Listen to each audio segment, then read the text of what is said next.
Hello hi नमस्कार ମୁଁ ଜ୍ୟୋତିରଞ୍ଜନ ବେହେରା ମୋର ପୁଣି ଗୋଟେ ନୂଆ ବ୍ଲଗକୁ ଆପଣମାନଙ୍କୁ ସ୍ୱାଗତ ଜଣାଉଛି। ଆପଣମାନଙ୍କର ଭଲ ପାଇବା ଆପଣମାନଙ୍କର ଆଶୀର୍ବାଦ ଏମିତି ମୋ ଉପରେ ଥାଉ।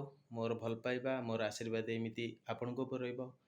ପରସ୍ପର ଭଲ ପାଇବା ଭିତରେ ଗୋଟେ ଭଲ ସମ୍ପର୍କ ଗଢ଼ି ଉଠିବ, ଯାହାକି ସାରା ଜୀବନ ପାଇଁ ଏ ସମ୍ପର୍କ ମଜବୁତ ହେଇକି ରହିବ। ଆମେ ତ ବହୁତ ଟଙ୍କା ବହୁତ ଧନ ଆମେ ସମସ୍ତେ କମାଉଛନ୍ତି, ସମସ୍ତେ ବି ଟଙ୍କା ପଛରେ ବି ଗୋଡ଼ଉଛନ୍ତି। ଯେତେବେଳେ ଅତି ବିପଦଟା ମାଡ଼ି ଆସେ,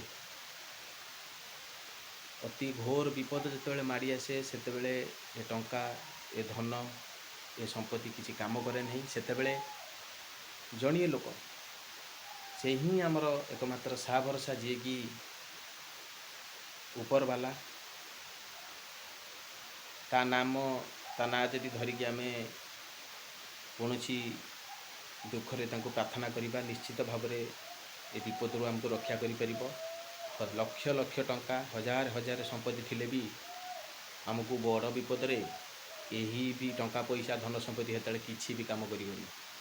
ସେତେବେଳେ ଏକମାତ୍ର ସାହା ଭରସା ଯିଏକି ଉପରବାଲା, ଭଗବାନ। ତେଣୁ ସେ ଭଗବାନଙ୍କର ନାମ ନେଇକି ଏ ସଂସାରରୁ ଆମେ ଆସିଛନ୍ତି, ଏ ସଂସାରରୁ ଆମେ ବିଦାୟ ନେବା। କେବଳ ସତ୍ୟ ହେଉଛି ରାମ ନାମ ସତ୍ୟ ହେ, ହରି ନାମ ସତ୍ୟ ହେ।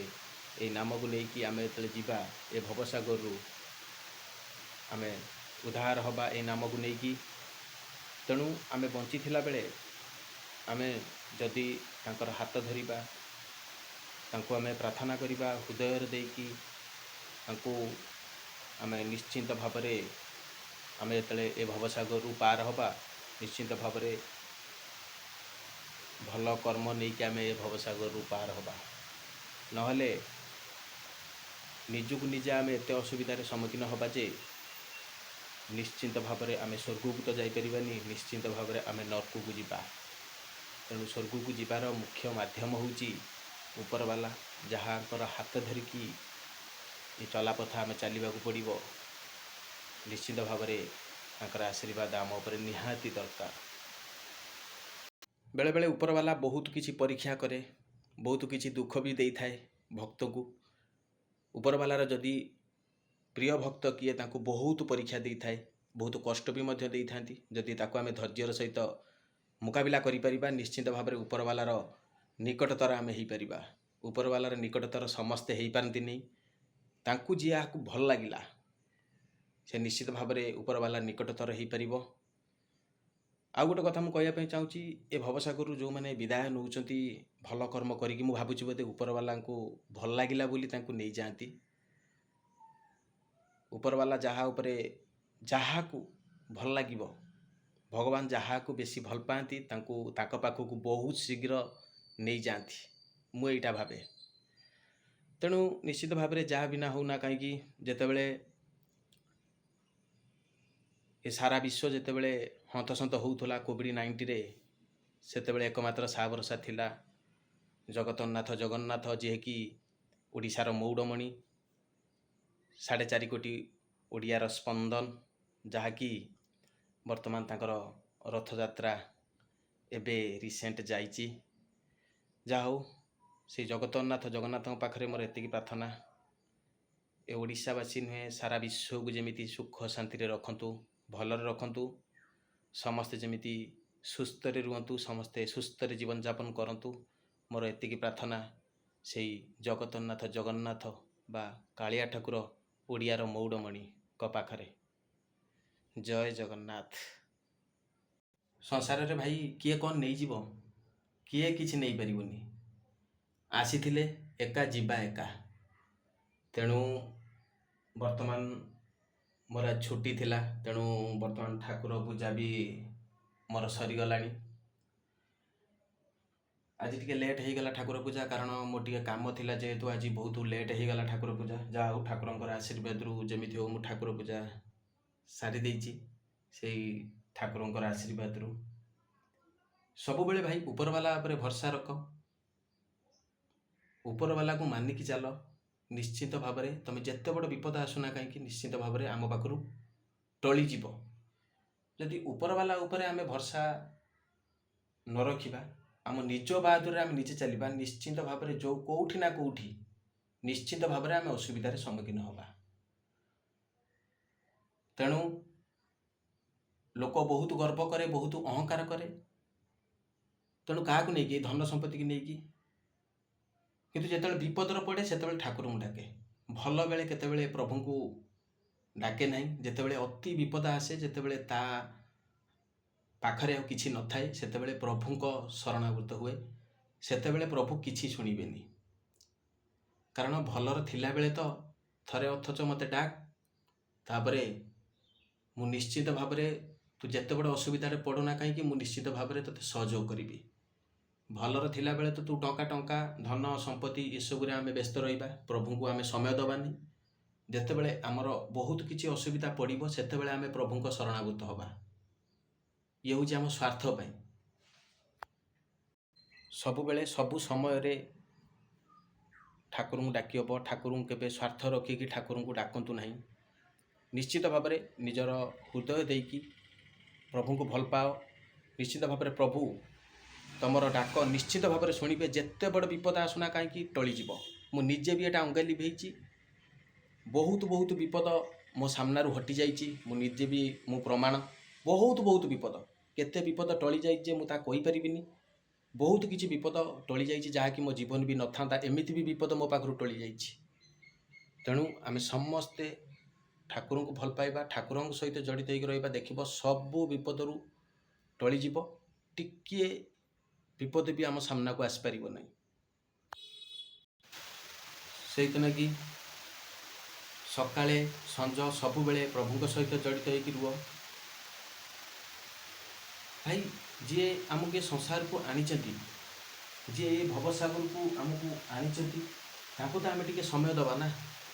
ସବୁବେଳେ ତ ଆମେ ନିଜ ବ୍ୟସ୍ତରେ ରହିଲେ, ସବୁବେଳେ ପଇସା କମେଇଲେ, ସବୁବେଳେ ଧନ ସମ୍ପତ୍ତି ଉପରେ ଆମେ ନଜର ଦେଲେ, ଯିଏ ଆମକୁ ଏ ସଂସାରକୁ ଆଣିଛନ୍ତି ତାଙ୍କ ପାଇଁ ଟିକେ ସମୟ ଦେବା ନିହାତି ଦରକାର।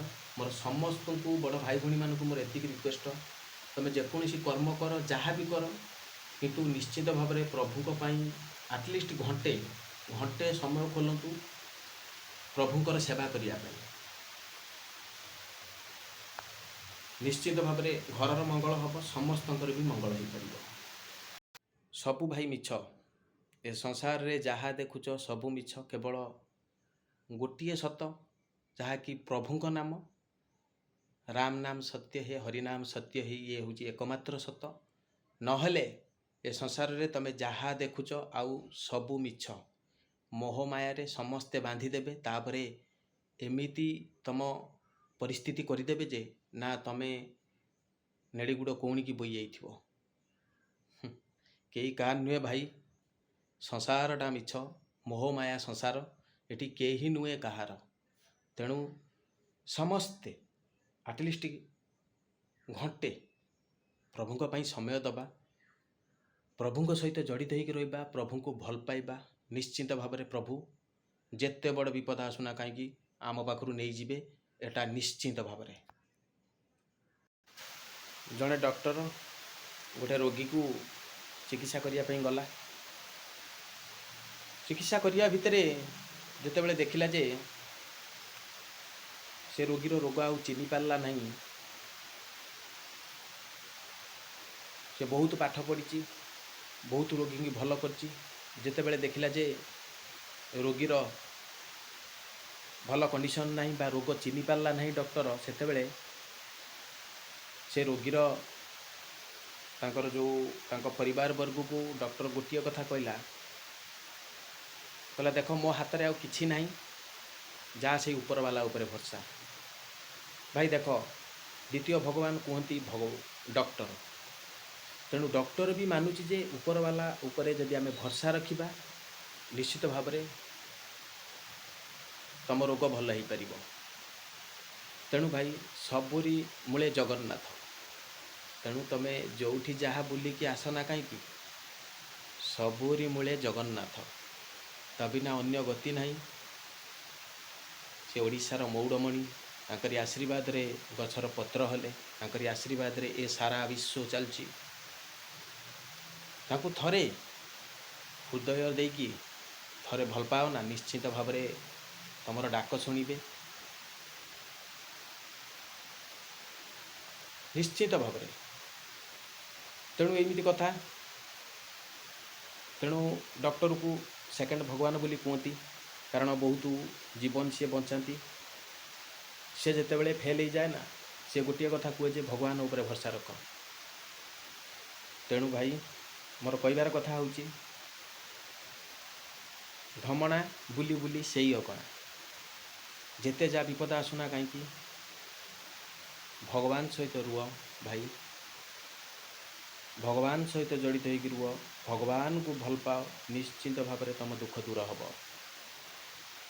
ସେଇ ଜଣିଏ ମାତ୍ର ସାବରସା ଯିଏକି ଏ ସଂସାରର ରଥକୁ ସିଏ ନିଜ କବ୍ଜାରେ ଟାଣିକି ନେଇକି ଯାଉଛନ୍ତି। ଏ ସଂସାରର ଭାରକୁ ନିଜ ହାତ ମୁଠାରେ ରଖିଛନ୍ତି।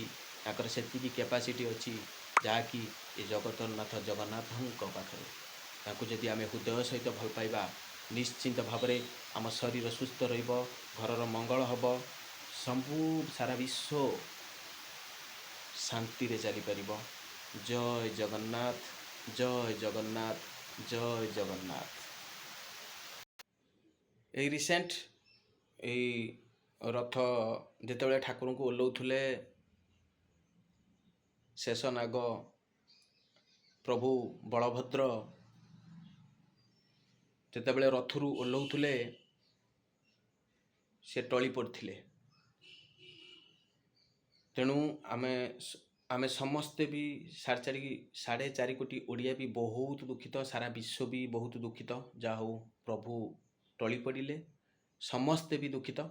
ତେଣୁ ଆମେ ସମସ୍ତେ ଠାକୁରଙ୍କ ପାଖରେ ଶରଣ ପଶିବା, ଏ ଭୁଲ ଯେମିତି ଆଉ କେବେ ବି ନ ହେବ। କାରଣ ଯେତେବେଳେ ଆମେ ଯାହାକୁ କୋଟି ଓଡ଼ିଆଙ୍କର ମଉଡ଼ମଣି ଯେଉଁଠି ଗଡ଼ି ପଡ଼ୁଛନ୍ତି, ସେଠି ବହୁତ ବଡ଼ ବିପଦ ଆସେ ସାରା ବିଶ୍ୱକୁ। ତେଣୁ ପ୍ରଭୁ, ଯାହା ଭୁଲ ଆମର ଅଛି, ତମ ଛଡ଼ା ତ ଅନ୍ୟ ଗତି ନାହିଁ, ସେ ଭୁଲ ଆମକୁ ସମାଧାନ କରନ୍ତୁ। ଆମେ ବି କ୍ଷମା ପ୍ରାର୍ଥନା କରୁଛୁ ଆପଣଙ୍କ ପାଦ ତଳେ। ଯେମିତି ଏ ବଡ଼ ବିପଦ ଯେମିତି ନ ଆସୁ, ସମସ୍ତେ ସୁଖ ଶାନ୍ତିରେ ରୁହନ୍ତୁ। ଆମେ ସମସ୍ତେ ପ୍ରାର୍ଥନା କରିବା ସେଇ ଓଡ଼ିଆର ସେଇ ଜଗତରନାଥ ଜଗନ୍ନାଥଙ୍କର ପାଖରେ, କୋଟି ଓଡ଼ିଆଙ୍କର ମଉଡ଼ମଣିଙ୍କ ପାଖରେ, ଯେମିତି ଏ ବଡ଼ ବିପଦ ଯେମିତି ଆଉ ନ ଆସୁ।